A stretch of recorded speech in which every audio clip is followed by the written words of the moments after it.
Hi అండి, అందరికీ నమస్కారం. Welcome to moms food eating kids. ఈరోజు నేను ఒక కప్పు బొంబాయి రవ్వతోటి సాఫ్ట్గా టేస్టీగా ఉండే ఇడ్లీ రెసిపీని చూపిస్తున్నానండి. టిఫిన్ చేయడానికి టైం లేనప్పుడు లేదా ఉదయాన్నే ఎక్కడికైనా వెళ్ళేటప్పుడు ఇలా ఒకసారి ఫాస్ట్గా అయిపోవాలంటే ఈ ఇడ్లీ రెసిపీని ట్రై చేయండి, చాలా బాగుంటాయి. దీనితో పాటు సింపుల్గా పల్లీ చట్నీ కూడా చూపిస్తున్నానండి. చాలా సాఫ్ట్గా చాలా బాగుంటాయి, ఒకసారి ట్రై చేయండి.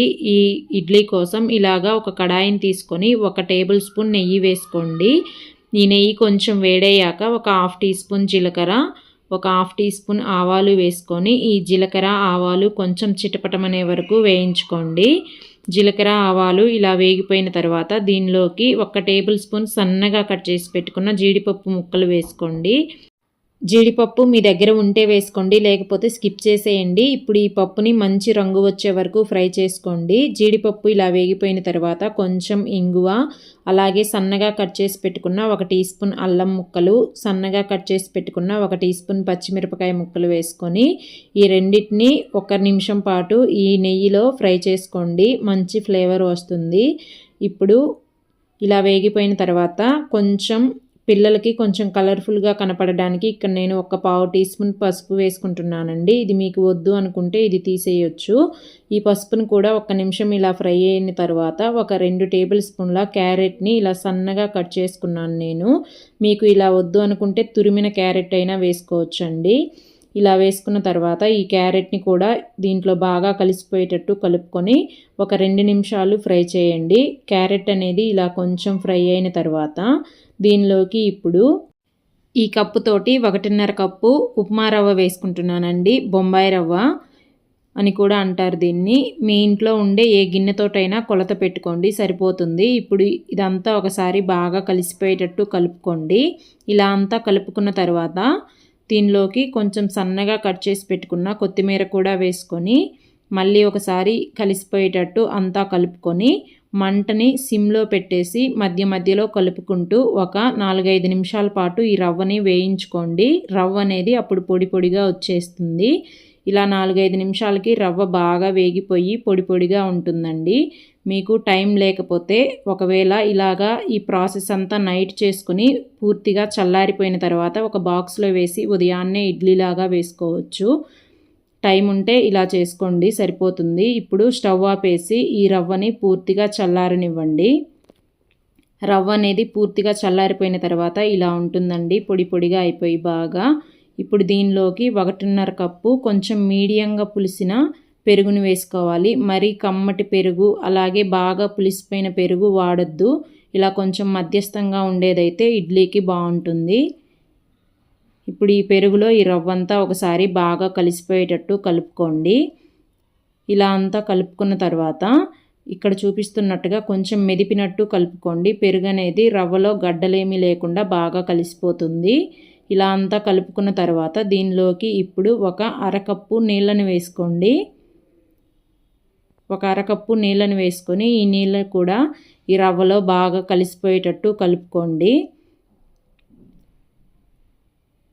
ఇలా అంతా కలుపుకొని దీనిపైన ఇప్పుడు మూతను పెట్టేసి ఒక 15 నిమిషాల పాటు పక్కన పెట్టుకొని రవ్వని నాననివ్వండి. ఈలోపు చట్నీ చూద్దామండి. చాలా సింపుల్గా పల్లీ చట్నీ రెడీ అయిపోతుంది. దీనికోసం ఒక కడాయిని తీసుకొని ఒక 2 టేబుల్ స్పూన్ల ఆయిల్ వేసుకోండి.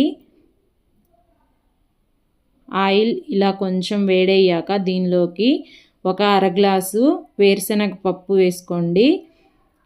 ఈ వేరుశనగ పప్పు వేసుకొని మంటని సిమ్లో పెట్టేసి వీటిని బాగా రంగు వచ్చే వరకు మంచిగా క్రంచీగా ఫ్రై అయ్యే వరకు వేయించుకోండి. ఈ పల్లీలు వేయించడంలోనే చట్నీ రుచి అంతా ఉంటుందండి, అందుకని సిమ్లో పెట్టి వేయించుకోండి. పప్పు లోపలి వరకు వేగి చాలా బాగుంటాయి. పప్పు ఇలా వేగిపోయిన తర్వాత తీసి పక్కన పెట్టేసుకోండి. ఇప్పుడు దీనిలోకి మీ కారానికి సరిపడా పచ్చిమిర్చి వేసుకోండి. ఇక్కడ నేను ఒక 4 కాయలు వేసుకున్నాను. అలాగే 1/4 టీ స్పూన్ జీలకర్ర కూడా వేసుకొని 1 నిమిషం ఇలా ఫ్రై చేయండి. ఇప్పుడు దీనిలోకి ఒక 2 మీడియం సైజ్ బాగా పండిన టమాటాలని ఇలా కొంచెం పెద్ద ముక్కలుగా కట్ చేసుకొని వేసుకోవాలి. మీకు ఇష్టమైతే ఇదే టైంలో ఒక రెమ్మ చింతపండు కూడా వేసుకోవచ్చండి, కానీ నాకు ఇష్టం లేదు, అందుకని నేను చింతపండు వేయట్లేదు. ఇప్పుడు ఒకసారి కలుపుకొని మూత పెట్టి మధ్య మధ్యలో కలుపుకుంటూ ఈ టమాటాని బాగా మెత్తబడే వరకు, గుజ్జుగా అయ్యే వరకు ఉడికించుకోవాలి. ఇలా మధ్యలో మూత తీసి మళ్ళీ కలుపుకొని మూత పెట్టేసుకోండి. ఒక 2-3 నిమిషాలకి టమాటాని ఇలా కొంచెం గరిటెతో మెదిపినట్టు చేసుకోండి, గుజ్జుగా అయిపోతుంది. ఇలా అంతా చేసుకొని మళ్ళీ మూత పెట్టి ఒక 2 నిమిషాలు ఉడికించుకుంటే సరిపోతుందండి. టమాటా బాగా గుజ్జుగా అయిపోతుంది. టమాటా ఇలా ఉడికిపోయి ఆయిల్ సపరేట్ అయినప్పుడు స్టవ్ ఆపేసి దీన్ని పూర్తిగా చల్లారనివ్వండి. తర్వాత ఒక మిక్సీ గిన్నె తీసుకొని దానిలోకి మనం వేయించి పెట్టుకున్న పల్లీలు, ఒక 5-6 వెల్లుల్లిపాయలు, అలాగే మీ రుచికి సరిపడా ఉప్పు వేసుకొని వీటిని ఒకసారి మెత్తగా మిక్సీ పట్టేసుకోండి. ఇలా మెత్తగా మిక్సీ పట్టుకున్న తర్వాత దీనిలోకి మనం ఉడికించి పెట్టుకున్న టమాటాలని మొత్తం వేసేసుకోవాలి. ఇలా అంతా వేసుకొని ఒకసారి ఇదంతా కలుపుకోండి, బాగా కలిసిపోయేటట్టు. ఇలా అంతా కలుపుకున్న తర్వాత ఇప్పుడు మళ్ళీ దీన్ని మెత్తగా మిక్సీ పట్టేసుకోవాలి. నీళ్ళు ఏమీ వేయొద్దండి. ఇప్పుడు ఇలాగా మెత్తగా మిక్సీ పట్టుకున్న తర్వాత దీన్నంతా ఒక గిన్నెలోకి వేసేసుకోవాలి. ఇలా అంతా గిన్నెలోకి వేసుకున్న తర్వాత ఇప్పుడు మిక్సీ జార్లోకి ఒక అరకప్పు నీళ్లు పోసుకొని ఇలా కొంచెం వేసుకొని మీ కన్సిస్టెన్సీకి తగ్గట్టుగా చట్నీని కలుపుకోండి. మీకు ఎంత జారుగా లేదా గట్టిగా కావాలో అలాగా. నాకు ఇలా కొంచెం పట్టి నేను ఇలా కలుపుకున్నానండి. దీనికి మీకు అవసరమైతే పోపు పెట్టుకోవాలంటే పెట్టుకోండి. నేనైతే పోపు వేయట్లేదు. అంతేనండి, చాలా సింపుల్గా చట్నీ రెడీ అయిపోతుంది. ఒక 15 నిమిషాల తర్వాత చూపిస్తున్నాను నేను ఇక్కడ. చూసారా, రవ్వ అనేది నీళ్ళంతా పీల్చుకొని ఇలా బాగా గట్టిగా అయిపోతుంది. ఇప్పుడు దీనిలోకి ఇంకొక అరకప్పు నీళ్ళు వేసుకోవాలి. నీళ్ళు అనేవి ఒకేసారి పోసేసుకోవద్దండి. ఇలా కొంచెం చూపిస్తున్నట్టుగా కొంచెం కొంచెం వేసుకుంటూ కలుపుకోవాలి పిండి అనేది, లేకపోతే జారుగా అయిపోతుంది. ఇలా బాగా కలుపుకోండి. ఇలా ఉండాలండి పిండి అనేది ఇడ్లీ వేయడానికి. మరీ గట్టిగా మరీ పల్చగా కాకుండా ఇలా మీడియంగా కలుపుకోండి, ఇడ్లీ బాగా వస్తాయి. ఇప్పుడు దీనిలోకి మీ రుచికి సరిపడా ఉప్పు వేసుకోండి.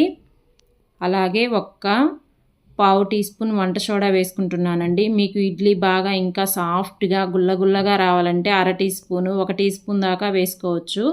కానీ నేను అంత వేయట్లేదండి, ఒక పావు టీ స్పూన్ మాత్రమే వేసుకొని ఇలాగా ఒక 2-3 నిమిషాలు బాగా బీట్ చేస్తున్నట్టు కలుపుకోండి. అప్పుడు పిండిలో ఎయిర్ గ్యాప్స్ వచ్చి ఇడ్లీ సాఫ్ట్గా వస్తాయి. ఒకసారి రుచి చూసుకొని ఉప్పు సరిపోయిందా లేదని చూసుకోండి. నాకు ఇక్కడ ఒక 1/2 టీ స్పూన్ ఉప్పు పట్టిందండి. ఇప్పుడు ఇడ్లీ వేయడానికి ఇలాగా ప్లేట్లను తీసుకుంటున్నాను. మీరు స్టీల్ అయినా వాడుకోవచ్చు. ఇప్పుడు వీటికి కొంచెం ఆయిల్ పూసుకోండి, ఇడ్లీ అనేది అంటుకోకుండా వస్తుంది. ఇలా పూసుకున్న తర్వాత అన్ని ప్లేట్లకి మనం ముందుగా కలిపి పెట్టుకున్న ఇడ్లీ పిండిని ఒక్కొక్క గరిట మాత్రమే వేసుకుంటున్నాను. ఇలాగా అన్ని ప్లేట్లలో ఇడ్లీ పిండి వేసుకున్న తర్వాత ఇప్పుడు ప్లేట్లు పెట్టుకునే విధానం అండి. ఇడ్లీ ప్లేట్ పెట్టేటప్పుడు ఈ బొక్కలు అనేవి సమానంగా ఎప్పుడూ పెట్టకూడదు. ఇలాగ చూపిస్తున్నట్టుగా ఇలాగా ఆపోజిట్గా పెట్టుకోవాలి. అప్పుడే ఆవిరి అనేది 4 వైపులకు వెళ్ళి ఇడ్లీ బాగా ఉడుకుతాయి. ఇలా పెట్టుకోండి చూపిస్తున్నట్టుగా. ఇలా అన్నీ పెట్టుకున్న తర్వాత ఇప్పుడు ఇడ్లీ పాత్రలోకి 1.5 గ్లాసు నీళ్లు పోసుకోవాలి. మరీ ఎక్కువ పోసేసుకోవద్దండి, పొంగిపోతాయి. ఇలాగా 1.5 గ్లాసు పోసుకొని నీళ్లు మరిగిన తర్వాత ఇప్పుడు మనం తయారు చేసి పెట్టుకున్న ఇడ్లీ ప్లేట్లని దీంట్లో పెట్టుకొని మూతను పెట్టేసి మంటని మీడియం ఫ్లేమ్లో పెట్టేసి ఒక 15 నిమిషాల పాటు ఉడికించండి.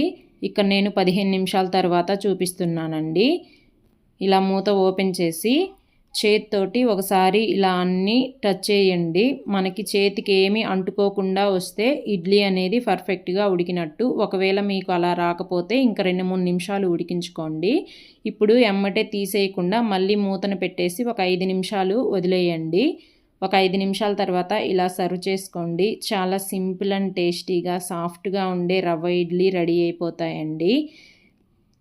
ఆఫీసులకు వెళ్ళే వాళ్ళకి లేదా పిల్లలకైనా ఇలాగా టిఫిన్ ఫాస్ట్గా చేయాలనుకుంటే ట్రై చేయండి. చాలా బాగుంటాయండి, సాఫ్ట్గా వేడివేడిగా తింటుంటే పిల్లలైతే చాలా బాగా ఎంజాయ్ చేస్తారు. నచ్చితే ఒక లైక్ చేసి ఛానల్ని సబ్స్క్రైబ్ చేసుకొని సపోర్ట్ చేయండి.